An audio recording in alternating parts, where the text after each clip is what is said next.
Hello book friends, welcome to Uncommon Reader. I'm Daniela. Happy summer. It's the first day of summer today. I am shooting very early in the morning, so I'm sorry about the unusual location and the very bad lighting, but it's very early in the morning and I wanted to tape this before it gets too hot and I have to turn on the AC, and which is a little noisy, so I would be able to shoot this second but not last spring reads wrap up. So I'm gonna be reading some of my notes because I want to keep this sweet and short, or short and sweet. I'm not sure about the order. So I'm going to start with my beloved Jack London and the Scarlet Plague. I had mentioned this read when I was doing the review of the Iron Heel, which was in April, I believe, a buddy read with Renee. I'll be on books. And I have to tell you, I have this strange fascination with post-apocalyptic stories. For example, I loved The Road by Cormac McCarthy. I loved Wall by John Lanchester. And I am about to read in July The Last Man by Mary Shelley. I look forward to that. So I was really super curious to read The Scarlet Plague, since it was written by my adored Jack London. This novel was published first in 1912, and it's a short novel, and ask me, a very short novel. I think it would have been nice to have a more substantial read. It's set in North California in 2073, many years after a terrible epidemic called the Scarlet Plague that wiped out almost all humanity. The protagonist is an elderly man named James Howard Smith, who was a university professor before the disaster. He now lives with several young people, including his grandchildren, who have now reverted to a primitive lifestyle and no longer understand the civilized world of their time. The old man tells the kids what society was like before the epidemic and describes the rapid collapse of civilization when the disease began to spread. Within days, cities were emptied, institutions collapsed, and chaos took over. And this is the part where we really feel the power of London's writing, with his vivid descriptions of violence and also the selfishness of humankind. And this is precisely the core of the novel, the memory of the past versus the ignorance of the present. The old man tries to impart knowledge to these young kids, some culture, but they are not interested. They don't care about things that they haven't lived, and which is pretty sad to witness. So the indifference, it's actually showing how fragile human civilization could be. And it's quite concerning, actually. It's an aspect that really concerned me. And I'm gonna actually read a little fragment of the book, the words of Professor James Howard Smith.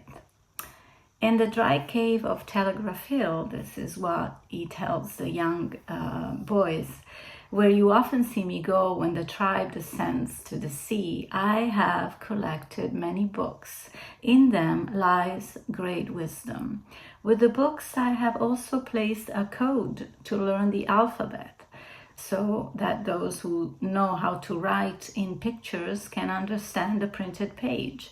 One day, man will read again, and then, if no accident has befallen my cave, they will know that Professor James Howard Smith existed and preserved for them the knowledge of the ancients. So although I enjoy this book, as I said at the beginning, I wished it would be a bit longer and know more about why these kids were not so interested in civilization that James was describing for them. And it's kind of strange because if you see how kids are fascinated by sci-fi, for example, and dreams of exploring other planets or so, it was kind of sad to see the kids after a big epidemic and a collapse of civilization had very little interest in the future,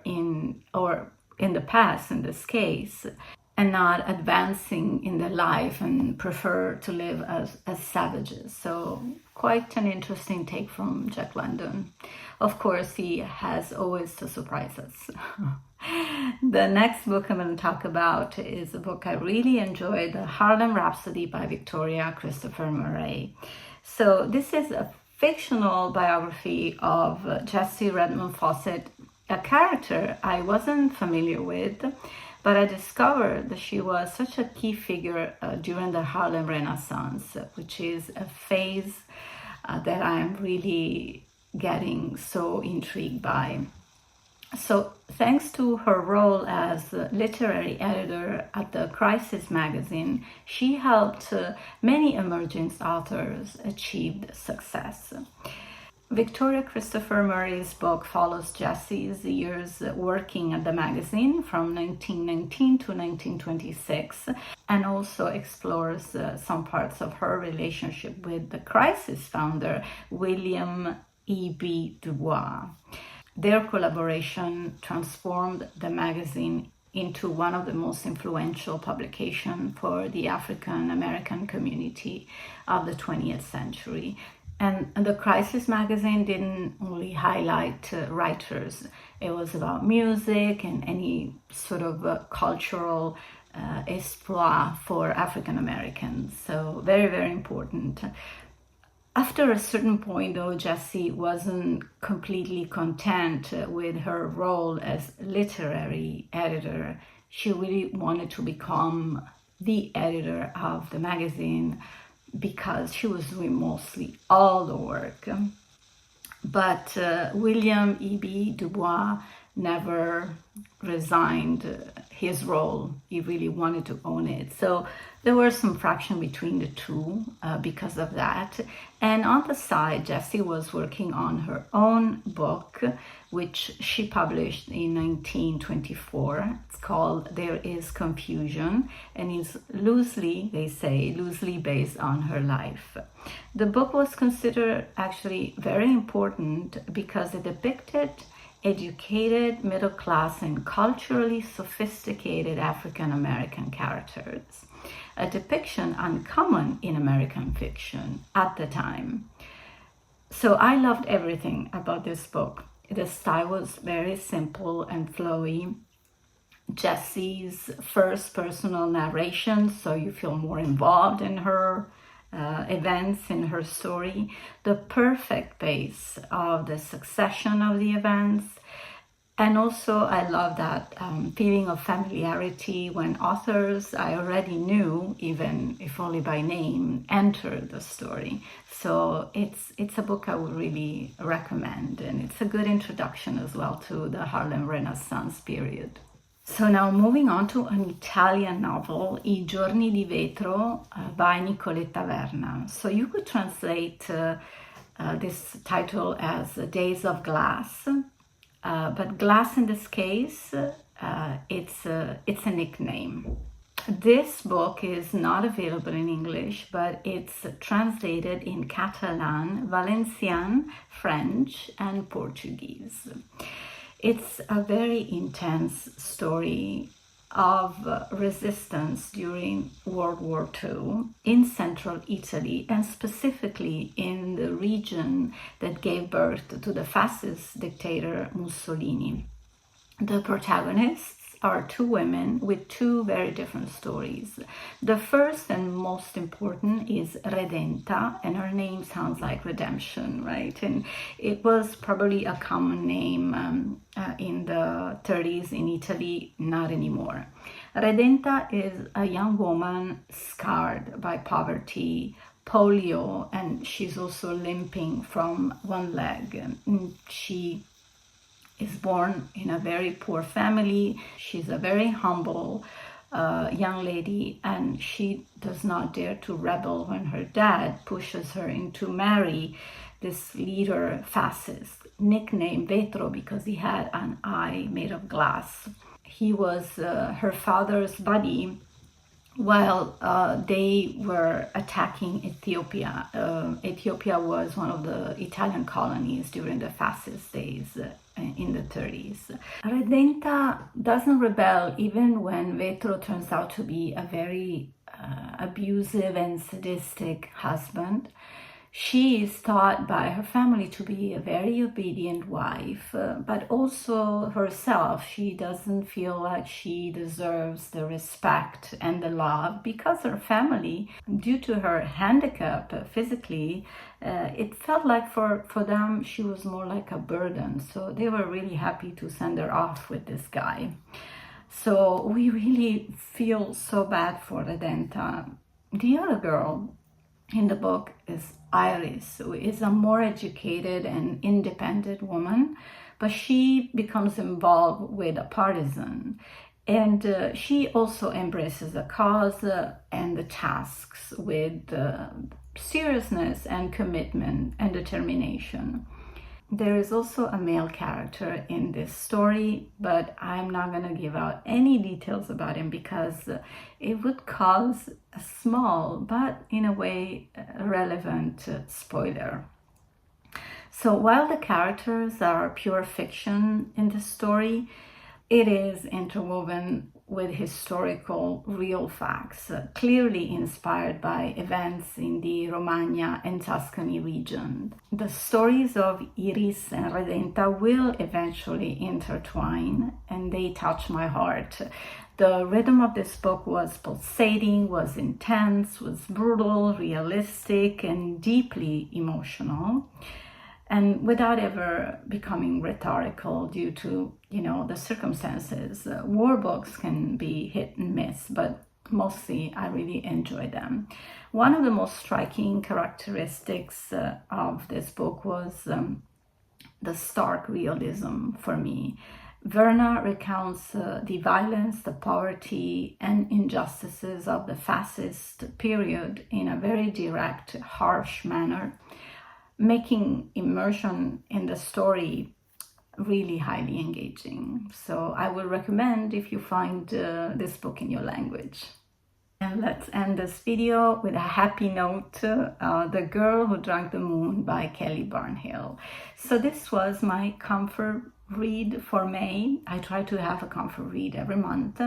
And here, it's a fantasy story, which is generally not my cup of tea, but the story really won me over immediately. I think it's also probably because it was intended for a younger audience, so the violence here is minimal and very subtle, although actually the plot creates a certain sense of unease from the beginning.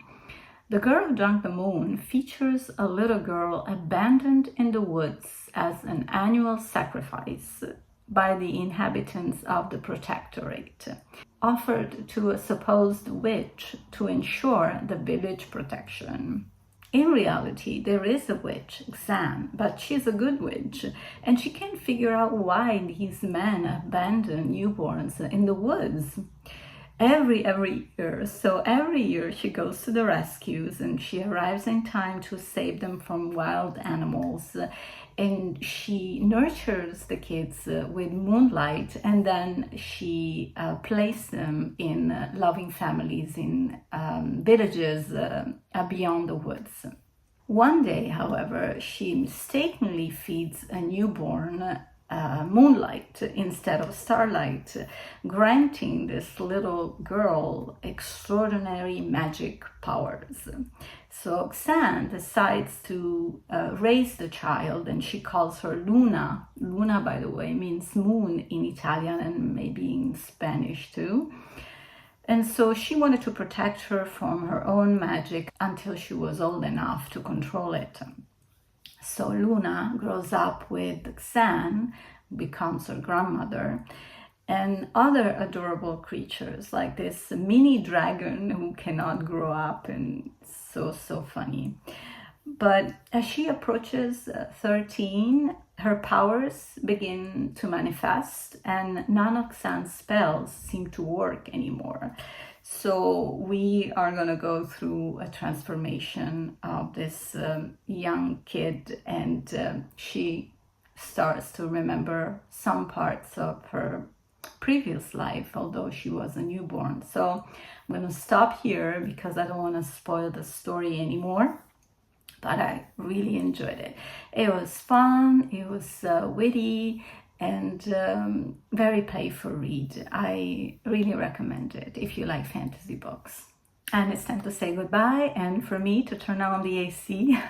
Thank you for keeping me company today. I hope you enjoyed this video. Give it a thumbs up if you did, and comment below if you found any of these books to your liking and you'd like to read it or you have read them. I would love to know your opinion on those. And I look forward to see you back here on Uncommon Reader very soon. Thanks for supporting my channel. Goodbye, take care, happy reading, and I hope you can survive the heat. Ciao.